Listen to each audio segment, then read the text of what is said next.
Production support for the weekly special is provided by Smithville, a local provider of fiber optic-based internet, TV, and phone services. Smithville's quantum fiber optic network allows large amounts of data to travel around the world from local homes and businesses. More at smithville.net. IU School of Public Health Bloomington, addressing public health needs by preventing disease, promoting health, and improving quality of life across the state and around the world through research, teaching, and community engagement. publichealth.indiana.edu. And WTIU members, thank you. Everything is in bloom here in Indiana, and we couldn't think of a better way to celebrate than to look back at some of our favorite Earth Eats segments. From flowers to food, we've covered it all. We've traveled across the state showcasing Indiana's fabulous farmers and brought you some delectable recipes with Earth Eats Annie Corrigan. So stay tuned for some mouth-watering stories tonight on the weekly special.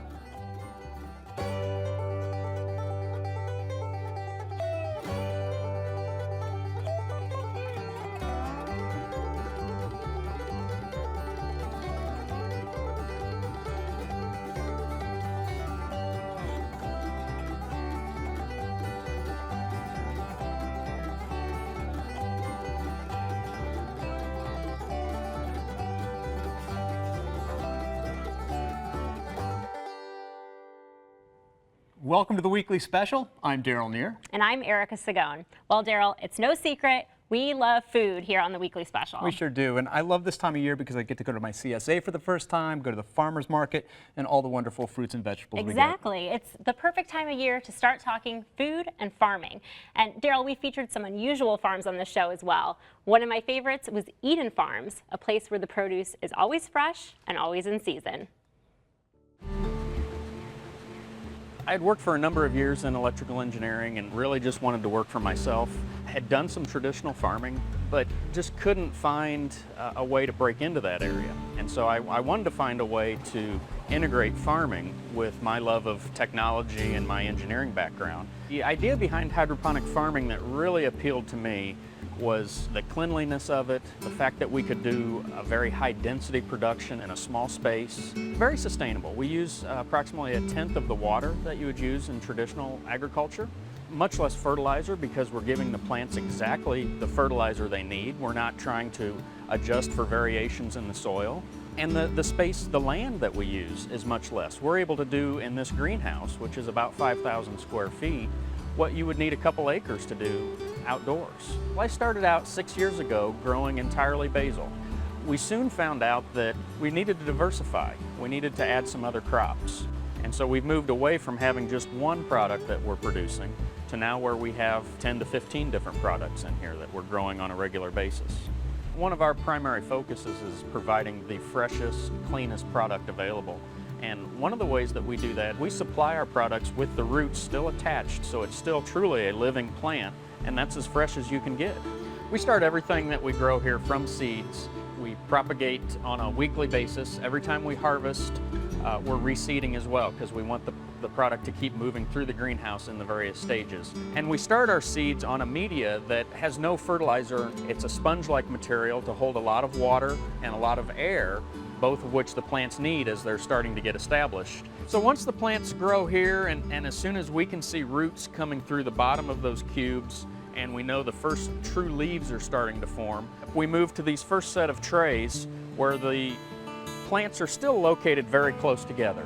And this allows the plants, while they're still small, to be grown at a very high density, but still let them start feeding on the nutrition that they're going to have for the rest of the time in the greenhouse. And from there we move them into our finishing trays where the plants are now spaced further apart and have an opportunity to grow to maturity. And it would be from this size tray that the plants would be harvested. Harvesting is really not that difficult. We are actually able to pick up this entire tray, take it out, bring it down to the table where we harvest, and then have people pull the plants out and harvest them all there at the table. All of our hydroponic solution that the plants grow with is recirculated.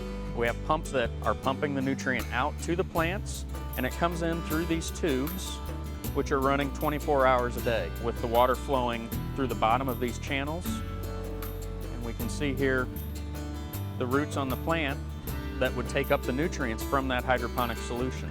And I think it's important to see just the variety of crops that we can grow in this system, and we can do this on a year-round basis. In the middle of January, the greenhouse looks very similar to what you see right now because we're able to continue growing the crops throughout the year.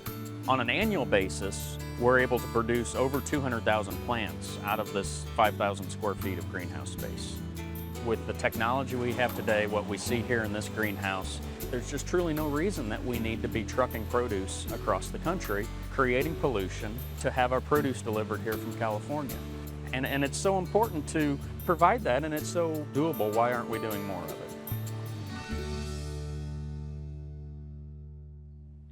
And if you'd like to learn more about how you can purchase from Eatin Farms, visit their website, eatinfarmsinc.com. Well, I can't believe how much he's able to grow in such a small space. It's incredible. Absolutely, and though you may not have enough space for a greenhouse, some creative minds here in Bloomington have come up with a perfect solution on a much smaller scale. Garden Tower Project is basically a three-way partnership by myself, my friend Tom, and my partner Joel. And we are attempting to create a way for people in urban areas or anywhere in the country where people don't have access to growing organic food. We're trying to create that access for them through our product. And it's basically a vertical container system, which you can grow about 50 plants in a very small area that actually creates its own organic fertilizer while it grows the plants.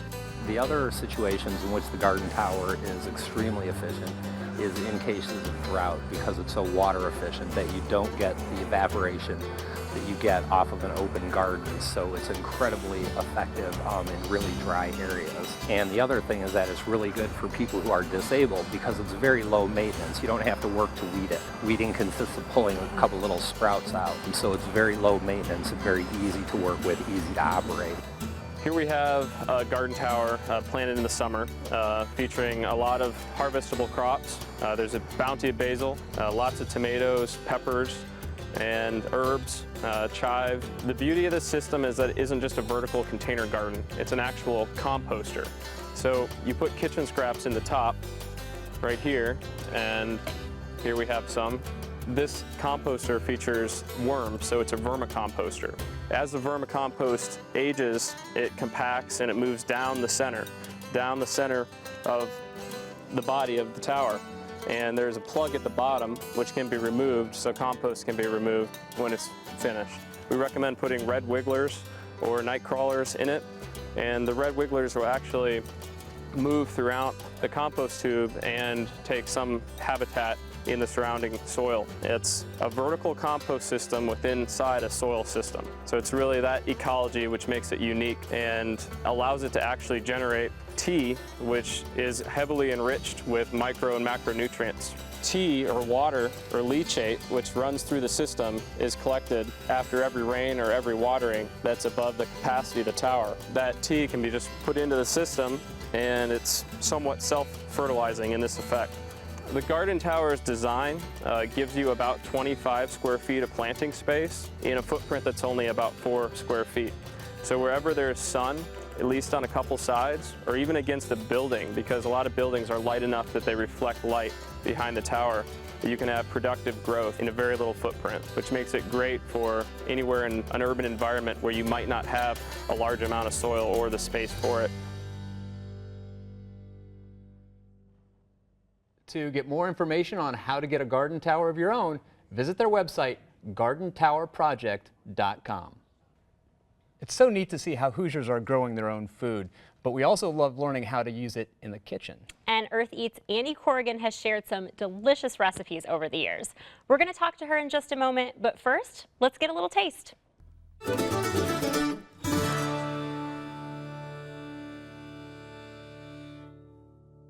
We're in Columbus, Indiana again, in your home kitchen. Looks like we're going to make a BLT.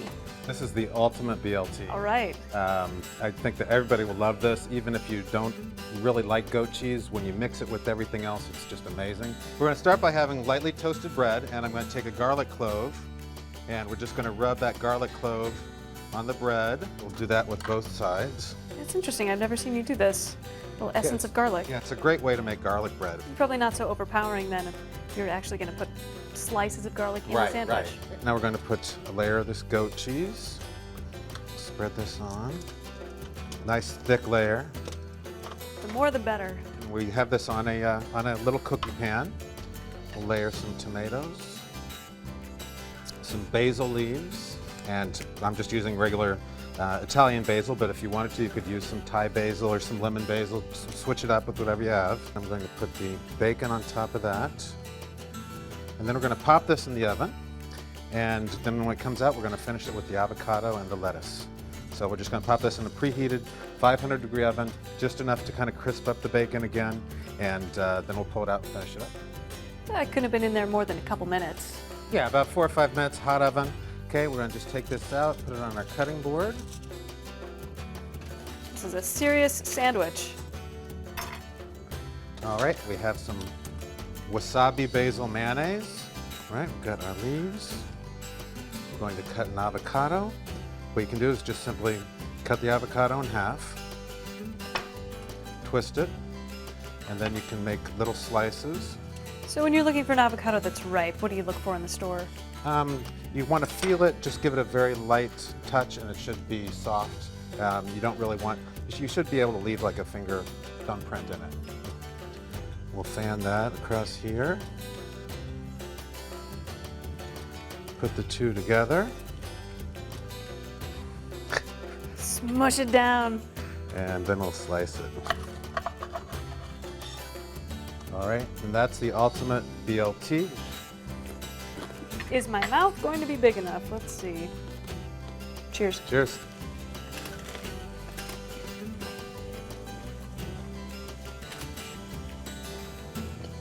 That's awesome.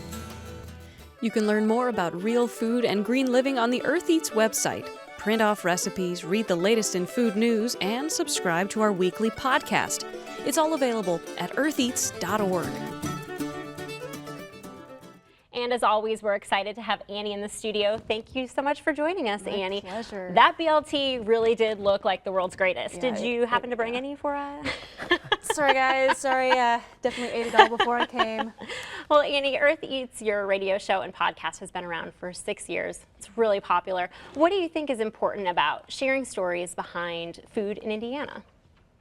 Our lives depend on it. I mean, I could talk about climate change and the issues of local economy, but what's perhaps more fun to talk about is how good that BLT was and how great local eggs taste. I think that's what I really love about getting these stories out, is because the stuff that farmers are doing in Indiana is delicious and is relevant to everyone across the country. Yeah, and I really love how you're able to give us a peek at these places that we wouldn't normally have a chance to visit. It's an awesome insight. And talking to some of these people is just so wonderful. Yeah, so the show is primarily focuses on farms and people in Indiana, but you've got almost 300,000 Twitter followers and listeners from all over the country and possibly the world. What do you think makes people tune in from all across the country to a show about Indiana food? You know, if I could answer that with a definitive answer, I would probably be a millionaire. But if I could guess, good food is universal. Mm-hmm. And we're very lucky in this part of the country to have farmers growing all sorts of things. And people are very innovative here. They're growing things that they don't grow anywhere else in the country. And pair that with chefs who are really passionate about local food, who have this incredible background cooking delicious food, and we're right in the center of some really exciting stuff. And now we're going to take a look at a farm that Annie visited earlier this year.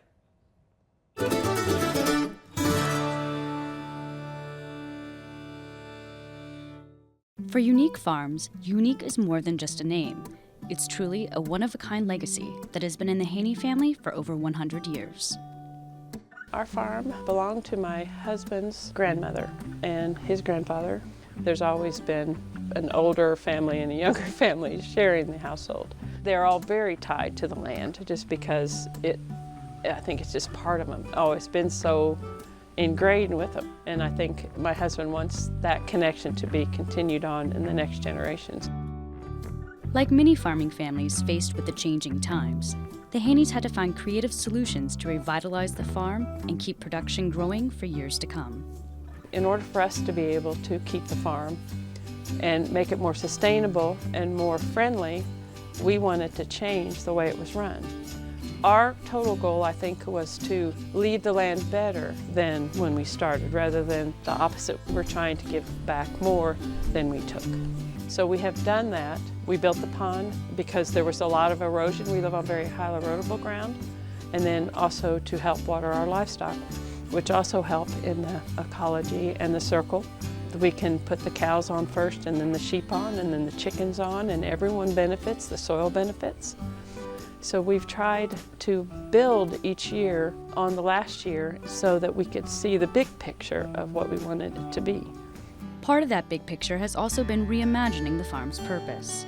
Unable to compete against large-scale farms, the Haneys have turned to a growing trend in Indiana, CSAs. CSA means Community-Supported Agriculture, and technically what that means is putting the face of the farmer out there to the community by allowing them to become part of our farm. And you sell them a subscription on a seasonal basis every year. We take a basket of our vegetables, whatever we have in season, no less than 8 varieties a week, and pack them in a box and then actually deliver them to their homes or offices. For us, we have the ultimate, because if I want a salad, I'll go out there, pick it, clean it, and put it in my bowl. There aren't very many people who can say they can do that, but that is the healthiest way to eat. It helps the community to be able to have a source, a local source, of products that they can't get anywhere else, but also for them to support a farm makes all the difference. It keeps us going. It helps us be able to do what we do with our family farm. I do a newsletter each week and tell them what's going on. In order for them to understand what went into their box, they have to understand what goes into our daily lives. It didn't just, magically appear in the ground. We planted it with our own hands. I think it makes them feel more a part of just the box that they're getting. It's not just the box, it's the Haney family that they're receiving. And that, to me, is more important than anything else. Now, Annie, you visited so many great places, tasted some wonderful food, but what's the best part of the experience for you? Honestly, it's what Jenny Haney said, putting the face behind the food, meeting the people who actually spend the time in the fields, growing the food, picking it and bringing it to market. Their stories are some of the greatest stories I've ever heard. And also, what about the animals? Oh, the animals.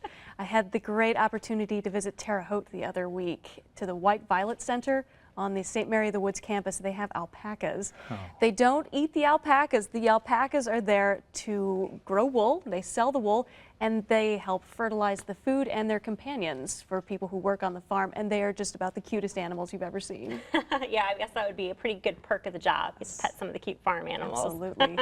Now, Annie, have you changed the way you shop for food? Yeah, I definitely have.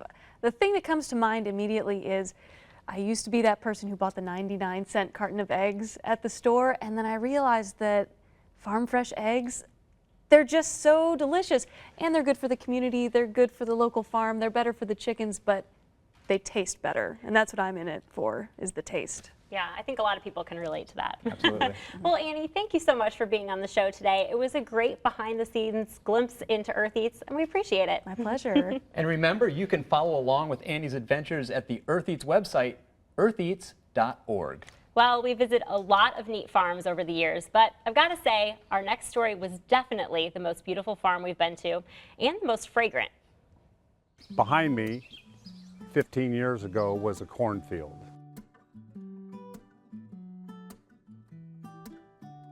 Knowing that I was getting ready to retire from the Indianapolis Fire Department, I wanted to grow something here and have a small business instead of going to work for someone else.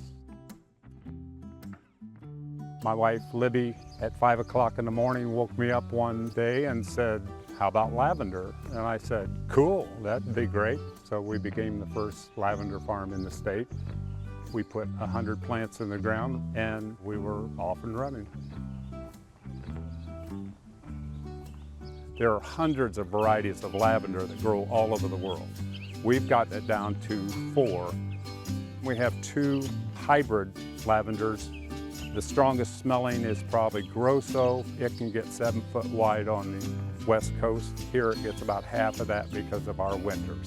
Then the other one is Provence. It's the cooking lavender. At one time we had 35 different varieties of lavender here. and these have been proven ones that have come down. Lavender needs at least 6 hours of hot sun every day. It needs well-drained soil, rocky, limey. It likes it on the alkaline side, and do not overwater it. I'm telling you, after 12 years, I still don't feel like an expert. The plants always tell me something different. They are the experts, and they are always teaching me. There's something new every year, and that's what keeps us stimulated. The weeding, all that is done by hand. There are no sprays, there are no herbicides or pesticides. Besides, there are so many neat little bugs that are around here that if you spray, you never get to enjoy those things. Lavender has just kind of become a culture, and so we have a little retail shop in our barn where we sell these products, lotions and soaps and candles and sachets. 15 years ago, I was probably crawling down some hallway with a top floor of a building on fire. I thought that that was a pretty stimulating, exciting lifestyle as it was, to go from that to a gentleman farmer as growing lavender. No, I had no idea I would be doing this. We just have this lifestyle that is just constantly stimulating and creative, so it's all good. It's the perfect time to visit for yourself. Find directions and hours at their website, willowfieldlavender.com. Now, Erica, I just learned that there are so many different other uses for lavender that I never knew about before. Yeah, edible. You can make lavender tea, lavender lemonade, which is delicious. Well, I bet our next farmer has used those very lavender plants to make his own products. Yes, but I've got to say, I don't think I have the courage to be this type of farmer. Beekeeping has been in my family for over 100 years, about 103. My grandfather started back in 1910. Then my mother started keeping bees. So since my family was in the beekeeping, I have memories of working in the bees, getting stung, not being able to go to school because my eyes were swelled shut. I remember extracting the honey, eating the honey raw out of the hive. Even to this day, when I walk into the honey house and smell the fresh honey, it still brings back memories working with my grandfather. And so it's nice to be part of the family tradition and have those memories. I would say that beekeeping is an art, more than a science. When a person starts in beekeeping, they're very frightened, as most people would be, and they usually put on the entire suit and the veil and the gloves and the smoker, and they're very cautious. But I strongly recommend that a beekeeper, as they work in the bees, start moving slowly, listen to the bees, watch the bees, and maybe take off one glove and then take off the other glove, and just slowly over time get to the point where they can work with just the smoker, because when you do that, you are working with the bees. The more time you spend with them, the more you listen to them. You literally can, by the sound, by the pitch of their buzz, you can tell what type of mood that they're in. Or you can also tell what problems are in the hive just by the sound of it. You can also tell problems they're having by the smell of the hive. It is very difficult now to be a beekeeper financially because of the problems that we're having with the hives dying off. And so the more support we get, not only financially, but just people understanding that the bees need to be protected, that we need to minimize our use of pesticides and GMOs, things like that, then it's going to help the beekeeper and help the honeybees out. Because since the honeybees do 80% of the insect pollination, they're very important for us to have around. And that's a big part of what we do, moving our hives to apples and to watermelons. And that's why we don't have very many hives actually on our farm, because they're out around the state. When you think of all the products that a beehive can produce, I find it fascinating of what I can make out of those products. So I started playing with beeswax lip balm and honey mustard and honey teriyaki, and then to see the eyes of the public when they also realize what you can make out of honey. And so I enjoy that contact with the public, with the customer, introducing them to the wonderful world of honey. And they realize that honey is a wholesome product, that we basically extract it and put it in a jar and add a label, and that's pretty much all that we do. You can visit the farm yourself to see the bees busy at work. Learn more at huntershoneyfarm.com. Erica, it's always great to have Annie in the studio because she reinforces those important issues like sustainability, eating local, and emphasizing the social aspects of our stories. Yeah, and on a lighter note, this episode made me very hungry. We look forward to bringing you more stories on food, farmers, and chefs, and certainly plenty more of delicious recipes. And that's all the time we have for tonight. Thanks so much for joining us. Goodbye.